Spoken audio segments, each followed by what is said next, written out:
अदब बीबी आयशा को लेकर जो चर्चा का मौजू बन चुका है, हर जुबान पे बीबी आयशा को खोलने की जो बात आ रही है, उसको लेकर आज इकबाल अहमद साहब को हमसे बात करने वाले हैं। मैं भी उनसे जो ग्राउंड रियलिटी है, जो भी मेरे सामने जो भी मालूमात है, उनसे बात करने की कोशिश करूंगा और आपके सामने हर बात को वाज़ेह तौर पर पेश करने की कोशिश करूंगा ताकि ये मामला जो है सुलझ जाए और लोगों तक जो जान की जरूरत है, जो बेड की जरूरत है, वो महफूज हो जाए। हर हाल में ये मामला सुलझ जाए, यही उम्मीद के साथ चलिए हमसे बात करने वाला हूं और जो भी होगा आपके सामने मैं पेश करूंगा। आपका सफदर फैसल कौसर न्यूज को आप सब्सक्राइब करते रहिए और मेरी इस खिदमत को आप यूं ही जारी और सारी रखिए। अस्सलाम वालेकुम। और मैं यहाँ पे लोगों का मुझे दिन रात फोन आ रहा है बेड्स के लिए, इसके लिए, तो भाई परेशान हो गए भाई। मैसूर आया अभी इस बार कि आके एटलीस्ट बता देंगे मैसूर में बीबी आयशा की हालत ऐसी है टाइम भी। अगर सब मिल के सपोर्ट देंगे इंशाअल्लाह जी, तो हॉस्पिटल में 2-3 दिन के अंदर स्टार्ट करके चालू कर सकता हूँ।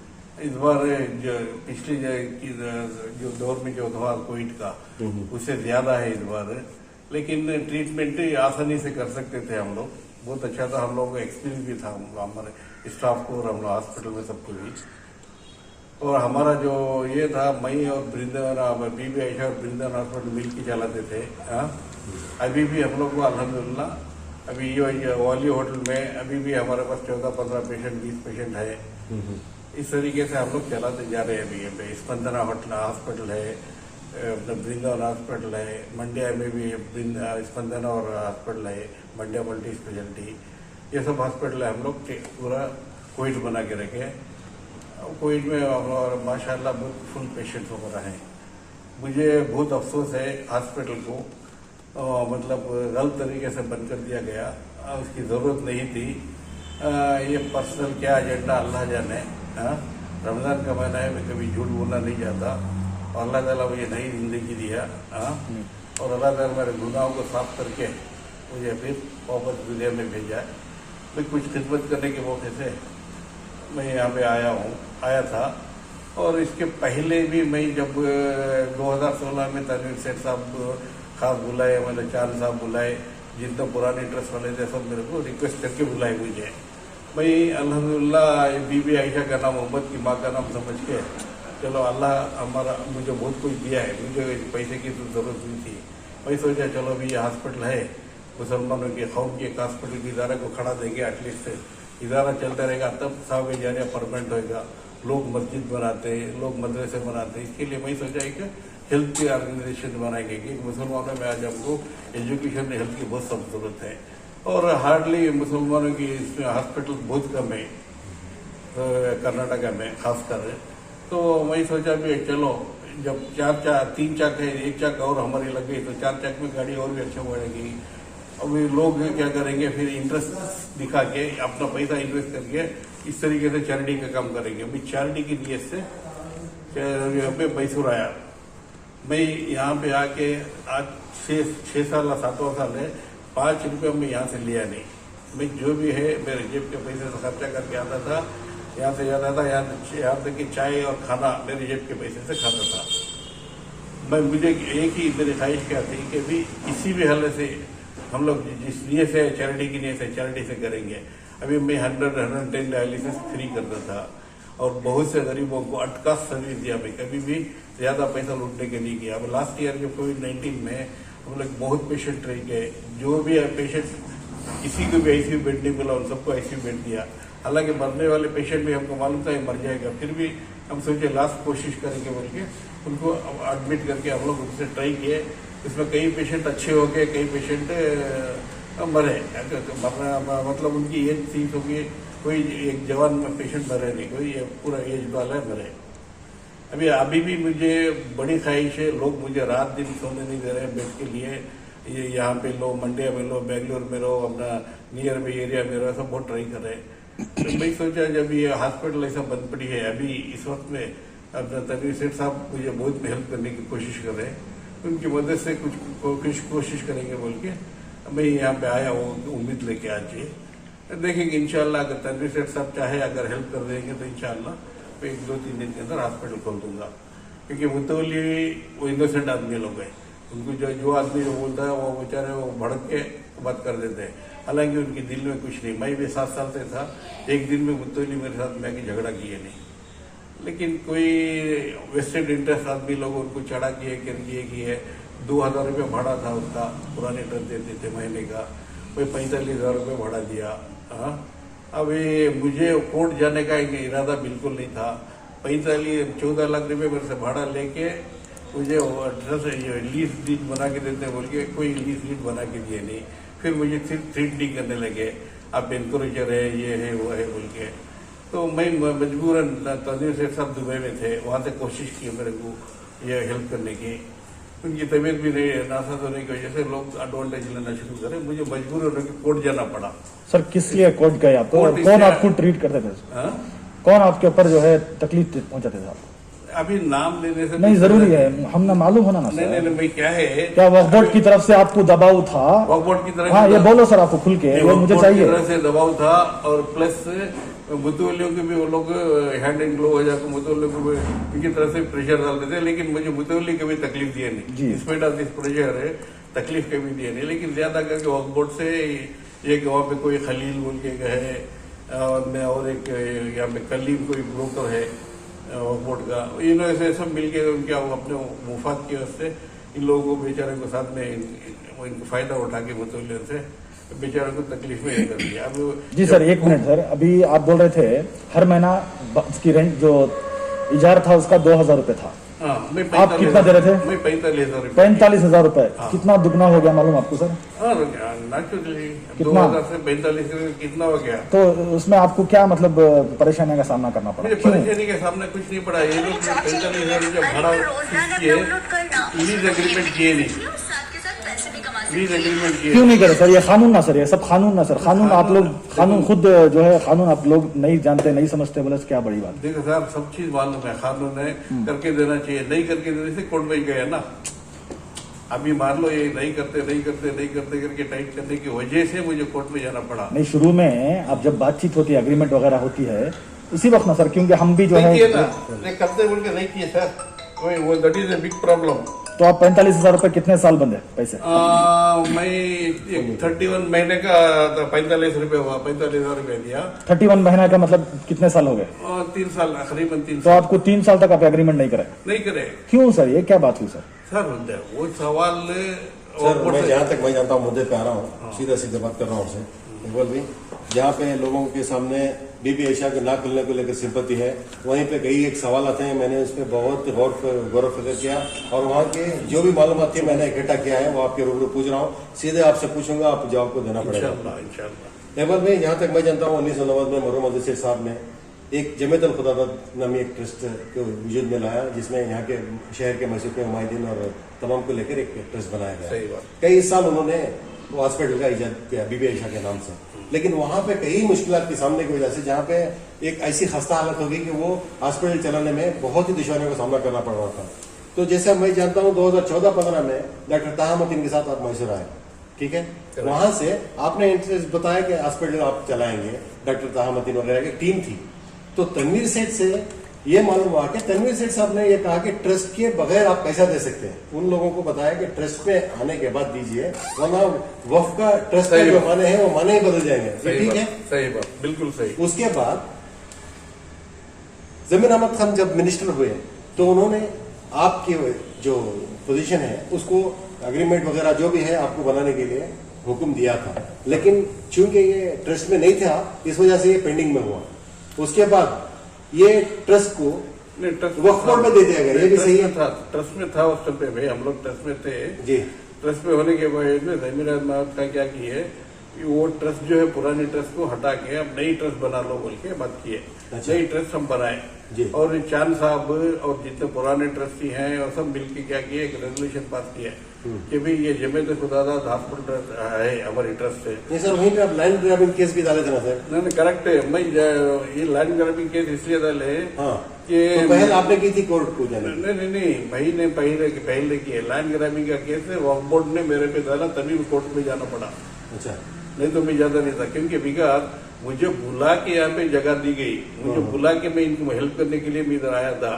मैं ग्रैब करने के लिए नहीं आया। ग्रैब करने के लिए क्या मैसूर में ही बैलेंस है क्या मुझे?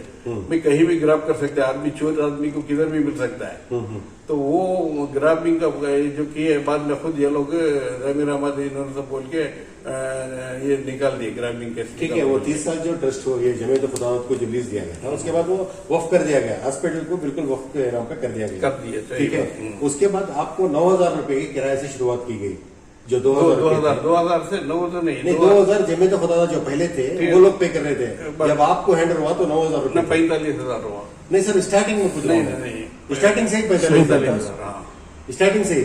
स्टार्टिंग से 45,000। अच्छा, जहाँ मैं स्टार्टिंग से लोग 45,000 नहीं बात किए, 2,000 ही देते आया भाई जी। 2 साल तक मैं 2,000 दिया। हाँ, वो बताइए। 2 साल तक 2,000 दिया। हाँ। बाद में ये लोग बोल के बोले नहीं भाई इकबाल भाई आप चला रहे हो दूसरी ट्रस्ट के नाम से, जमीयत खुदावत हॉस्पिटल रिसर्च के नाम से, आपको भाड़ा ज्यादा देना पड़ेगा। मैं बोला ठीक है, आप लोग जो तय करते इंशाल्लाह वो देंगे हम लोग। तब सब मिलके चांद साहब थे और ये थे अपना आरिफ बेकरी थे, सब मिलके 45,000 रुपया मुतौली के सामने, मुतौली भी माने हम लोग को 45,000 दे दो सर करके। अच्छा, 50,000 मांगे, मैंने 4 नींदों से मिलके 45,000 दे दो बोल के 45,000 में हम मैं भी मान गया उस टाइम में। कोई बार्गेन करना नहीं चाहा। बाद में मैं उनका डिफरेंस है, मतलब उनको 24,000 दिया पैसा, बाद में बीच में थोड़ा पैसे देता था इनको मैं, तो 15,000 20,000 25,000 बोल के वो पैसा सब माइनस करने के बाद में 9 लाख से 85,000 बैलेंस था। तो 9,85,000 बैलेंस से 13,95 में 9,85,000 बैलेंस था, वो बैलेंस दे दिया हमने पूरा एक चेक में। तब भी बोले इकबाल साहब जो भी हुआ आपने हमारे मुतौली और हम लोग में बातचीत हुई सबके बारे में, जो भी गलती हुई एक दूसरे को माफ करके भूल जाएंगे। मैं बोला ठीक है भाई अल्हम्दुलिल्लाह, इसमें हमारा मैं तो दिल में क्या भी रख के आया नहीं इधर, इंशाल्लाह अगर मेरे से गलती हुई तो मैं भी माफी ये करना चाहता हूँ आपसे। ठीक है अल्हम्दुलिल्लाह से बोल के मान गए, सब कुछ किया। अग्रीमेंट बनाने के बाद तो अग्रीमेंट किए नहीं। जब अग्रीमेंट नहीं करके टाइट करना शुरू कर दिया, फिर मुझे बोर्ड से आता था लेटर अब इलीगल पोजीशन में ये है, तो मैं इनको एटलीस्ट 50 to 70 लेटर्स दिया हूँ मैं रिजर्व एलगी डीड बनाने के लिए बोर्ड को। एक लेटर का जवाब दिए नहीं मुझे, एक लेटर का, और मैं एक्नॉलेजमेंट्स पूरे मेरे पास है, सब कुछ है। बाद में फिर मैं इनकी तंग कर रहे ना बोल के मैं कोर्ट में गया। तो कोर्ट में गया तो कोविड का भी उस समय शुरू हो मामला तो अभी कोर्ट में ही है। नहीं कोई केस पेंडिंग नहीं है अभी किसी के बीच में कोई केस नहीं है, ना मुतौलियों का केस है, ना वक्फ का केस है, ना मेरा केस है। सब केस डिस्पोज ऑफ हो गए। वो हो के भी मतलब 15-20 दिन हो गए, तो इसमें कोई प्रॉब्लम सर मुतौलियों ने हमें बयान दिया कि फला कोर्ट में ये है, फला केस नंबर के साथ उन्होंने बताया। गलत, वो केस नंबर जो बताया वो मैं भी आपका क्लिप देखा, वो क्लियर वो डिस्पोज हो गया वो। हाँ। कब हुआ सर वो डिस्पोज हुआ आज के 10 दिन 15 दिन पहले डिस्पोज हुआ, 1 महीना पहले जी। वो इसका ऑर्डर कुछ अभी तक टाइम नहीं हुआ था, वो ऑर्डर मेरे ख्याल से 7-8 दिन पहले आया नहीं। सर आप 14 लाख दिए बोल रहे हैं, वहाँ पे वो पेमेंट नहीं दिया गया बोल के बात आ रही है, ये चीजें क्लियर होना है। मेरे पास में अकाउंट पे चेक से जी, ठीक है, मैं चेक से दिया, मैं कोई कैश दिया नहीं उनको, ठीक है। मैं मेरे पास मोबाइल में ये है, आपको दिखा देता हूँ, आप देख लेना, ये इंशाल्लाह आपको मालूम पड़ जाएगा। और एक बात है बोल भाई, वहाँ के जो रोड वैल्यू है वो बोर्ड के नए रूल्स के हिसाब से 3 लाख तक जा रही है, तो आप 40-5 में ही है, तो प्रपोजल जो आपने नया दिया है 1.5 लाख तक दिए हैं, ये बात भी मुझे सामने आई है। वक्फ बोर्ड में आपका प्रपोजल पहुंच चुका है, 1.5 लाख के जो है आपका प्रपोजल वो पहुंच चुका है, लेकिन XYZ मैसूर के कुछ इदारों वालों ने 3 लाख तक वहाँ पे है। मतलब ये है कि वक्फ को आमदनियात में इजाफा होगा तो हम को ही वो कहीं ना कहीं फायदा होगा, ये बात तो आप भी मानते हैं? वो तो भी मानता, किसी भी इस बारे में क्या कहना चाहेंगे? नहीं, मैं 100% मानता हूँ इस बात को, नहीं करके नहीं। अभी उससे 3 लाख रुपए बात कर रहे हैं, पूरी जमीन का बात कर रहे हैं पूरी। मैं भी 3 लाख या 3.5 लाख देने तैयार हूँ। अच्छा, ठीक है, इनको जो भी रेट है in the interest of running hospital, क्योंकि यहाँ पे मैं बिल्डिंग में 1.5 करोड़ रुपया लगाया हूँ। पुरानी बिल्डिंग जंजर हो गई थी, इसको अंदर से टाइल से ये मार्बल सब लगाने वाला मैं 3rd फ्लोर पूरा बनाया मैं, ICU का, इसका डायलिसिस का सब। 1.5 करोड़ रुपया उसको खर्च किया हूँ। बाकी का 1 करोड़ रुपया मैं ये पुरानी ट्रस्ट वाले का 1 करोड़ 10 लाख रुपया इन लोगों का मार्केट में बहुत खर्च हो गया था। ESI में पैसा भरना था, PF में पैसा भरना था, लेबर कोड में पैसा भरना था, तो सब में भर के लोगों को वेंडर्स को पैसा देना था। अपना वो कैंटीन था, कैंटीन के डिपॉजिट का 5 लाख डिपॉजिट था और इसका फार्मेसी का डिपॉजिट का था और फार्मेसी में कम से कम 8-10 लाख रुपए का मटेरियल एक्सपायरी होके था। उसका सब पैसा दिया मैं जी। पूरा पैसा दे के मैं पूरा ये किया पुराना ट्रस्ट के बिहार तो आपके हिसाब से मुतवल्ली हजरत सीधे सीधे साधारण इंसान है, उन्हें कोई भड़का रहे हैं आपका बस ये मेरा बयान है। ऐसे ही और तनवीर सेठ भी आपके साथ हैं, सही। तो ये मामला कहाँ जाके रुका है ये आप बताइए। देखो सर, मुझे ये पॉलिटिक्स नहीं आती, मुझे इधर उधर की बातें नहीं आते। मैं एक सीधा साधा इंसान, अल्लाह ताला अपना एक मैसूर में थे, हमें गुर्बत से ऊपर आए, तो मैसूर से गुर्बत से ऊपर आए। अल्हम्दुलिल्लाह हमारे दिन हम पुराने भूलते नहीं, ठीक है। वो एक नियत से हम यहाँ पे आए कि भाई चलो हम लोग यहाँ पे एटलीस्ट खिदमत करने के लाए थे तो खिदमत करेंगे यहाँ पे, वो नियत से आए यहाँ पे। और दूसरा कोई नियत नहीं सर, मैं आपको रमजान का महीना झूठ बोलता हूँ, हमसे 1 पैसा कमा के नहीं हमें से, तो 1 पैसा लेके गया नहीं। जितना भी कमाया हूँ, जो भी कमाता था डायलिसिस फ्री करता था मैं यहाँ तक डायलिसिस का अगर कोई डोनेशन को भी दे दिया, वक्त काउंसिल से आ गया पैसा, कुछ भी आ गया, वो पैसा मैं दे के एक्सेस पैसा जो रहता तो मेडिसिन क्या करता था भाई 1800 रुपये का इंजेक्शन भाई 50 रुपये 450 रुपये में दे देता था। 1800 रुपये का इंजेक्शन 450 में दे देता था और 350 का इंजेक्शन थे 45 रुपये में देता था। मैं क्या करता था, कंपेंसेट करता था, जितनी प्रॉफिट आती थी प्रॉफिट इसमें एडजस्ट करके करीब डायलिसिस पेशेंट को मेडिसिन कम देता था। यहाँ तक कि मैं रेशन बनी भी देता था। यहाँ तक कि कोई गरीब बाहर गाँव से आ गया, खाने को पैसा नहीं, बस के लिए पैसा नहीं, हम उनको खाना खिलाते थे, बस कर देते। भाई मेरा क्लियर इंस्ट्रक्शन था, पैसा आपके पास हॉस्पिटल में है नहीं है कोई बात नहीं, जो भी रहेगा मेरे पास से ले लेना। जब भी मैं बेंगलोर से आता हूँ मैसूर में, क्योंकि हर हफ्ता में आता था मैं, वो जो भी अदा एक्सेस हुआ तो मैं अदा करता था। तो मेरा ये मैं क्या है, हम लोग बहुत से पेशेंट ऐसा अभी कोविड के टाइम पे मैं कम से कम 45-45 रुपये पेशेंटों को छोड़ दिया। अभी लोग गरीब है मैसूर के, अभी हमारे मुसलमान है, हाथ में पैसा नहीं करके बोल के ये करते हैं। किसी का इंतकाल हो गया, 2 लाख का बिल बैलेंस रहेगा, वो नहीं दे सकते सर, हमारे पास 10 रुपये है, जो भी है मैं बोलता था मैं पहले, क्योंकि इस्लाम में क्या है, इंसान जब मैयत होती है, मैयत चाहती है कि इमीडिएट उठाओ मुझे। ठीक है, पर आखिर में आप क्या कहना चाहेंगे बताइए। नहीं, आखिर में यही चाहता हूँ कि देखो मुझे फोन आने की वजह से मैं यहाँ पे आया हूँ। ये तो मुझे इंटरेस्ट नहीं था मीडिया में देने के लिए। अभी लोग फोन कर रहे हैं, बोले इकबाल भाई आओ आप खोलो ये करके। मैं यही चाह रहा हूँ कि अगर मैसूर वाले चाहते हैं, सब वेट करते हैं, अगर मुझे सपोर्ट करके हॉस्पिटल खुलाएंगे तो इंशाल्लाह मैं ये 3-4 दिन के अंदर हॉस्पिटल फंक्शनिंग कंडीशन में लेकर आके इंशाल्लाह मैं खिदमत करता हूँ। और मैं इंशाल्लाह हो सके तक जहां तक है अटका सर्विस करने की कोशिश कर 5-10% मार्जिन रखेंगे हम लोग, क्योंकि डॉक्टरों को नर्सों को सब डबल पैसा देना पड़ता है इस टाइम में। मेरी नीयत वही है और दूसरा कुछ नहीं है। और मुझे अपना तनवीर साहब अगर सपोर्ट कर रहे हैं करने के लिए मना बोल के वो अल्हम्दुलिल्लाह कर देंगे। आप लोग सब मिलके तनवीर साहब को भी बात कर दीजिए और मैं भी बात करता हूँ इंशाल्लाह। आया हूँ मैं मिल के बजा दूंगा, बात करके आता हूँ इंशाल्लाह। मुतवल्लियों का मेरे ख्याल से इतना ज़्यादा प्रॉब्लम नहीं है, तो बेचारे अभी उनको कुछ थोड़ा मैं पेंडिंग पे कोर्ट में केस था करके पेंडिंग हो गया था रेंट, वो तो मैं उनको एक साथ में देने के लिए तैयार हूँ। शुक्रिया।